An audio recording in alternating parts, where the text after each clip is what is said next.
ಎಂತಹ ಮಹಾಲಕ್ಷ್ಮಿ ಬುದ್ಧಿ ನಿಜಾಶ್ರಿತ ಜನಸ್ಯ ವಿಸೃಜ್ಯ ಸೃಷ್ಟೌ ಈಕ್ಷಾ ಬಭೂವ ಪರನಾಮ ನಿಮೇಶಕಾಂತೆ.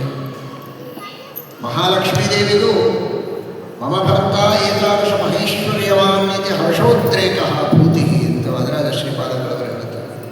ಏನು ನನ್ನ ಗಂಡನ ವೈಭವ ಅಂತ ಹಿರಿ ಹಿರಿ ಹಿಗ್ಗಿ ಹೀರಿಕಾಯಿ ಆಗ್ತಾಳೆ ಮಹಾಲಕ್ಷ್ಮೀ ದೇವಿ. ಆ ಭೂತಿಯನ್ನು ಅವಳಿಗೆ ಕೊಡ್ತಾನೆ, ಅವಳೇ ಭೂತಿ, ಅವಳಿಗೊಂದು ಭೂತಿಯನ್ನು ಕೊಡ್ತಾನೆ ಈ ಭಗವಂತ. ಹಾಗಾಗಿ ಅವಳು ಇದೀಗ ಹೇಳಿದಂತೆ ಪರಮಾತ್ಮನ ಪೂಜೆಯನ್ನು ಮಾಡ್ತಾಳೆ. ಉಪಚಿತ ನವಶಕ್ತಿ ವಿಶ್ವಾತ್ಮನ್ಯುಪರಚಿತ ನವಶಕ್ತಿಭಿ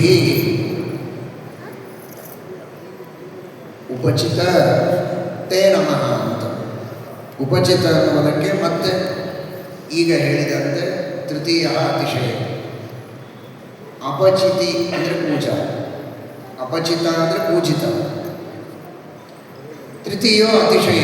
ಆ ಮಹಾಲಕ್ಷ್ಮೀ ದೇವಿಯಿಂದ ಅತ್ಯಂತ ಅದ್ಭುತವಾದ ರೀತಿಯಲ್ಲಿ, ಏನು ಧನ್ಯಳೋ ಲಘುವಿ ಅಂಥ ಮಾನ್ಯಳೋ ಅನ್ನುವ ರೀತಿಯಲ್ಲಿ ಲೋಕವಿಲಕ್ಷಣವಾಗಿ ಪೂಜಿತನಾದದ್ದರಿಂದ ಅವನಿಗೆ ಅಪಚಿತ ಅನ್ನುವುದರ ಬದಲು ಉಪಚಿತ ಅಂತ ಮತ್ತೆ ತೃತೀಯೋ ಅತಿಶಯ. ಅತ್ಯದ್ಭುತವಾಗಿ ಮಹಾಲಕ್ಷ್ಮಿಯಿಂದ 9 ಶಕ್ತಿಗಳಿಂದ ಪೂಜಿತನಾದವ ಪರಮಾತ್ಮ ಉಪಚಿತ ನವಶಕ್ತಿ ವಿಶ್ವಾತ್ಮನ್ಯುಪರಚಿತ ಸ್ಥಿರಜಂಗಮ ಪಾಲನಾಯ ಭಗವತ ಉಪಲಬ್ಧಿ ಮಾತ್ರ ಧಾಮನೆ.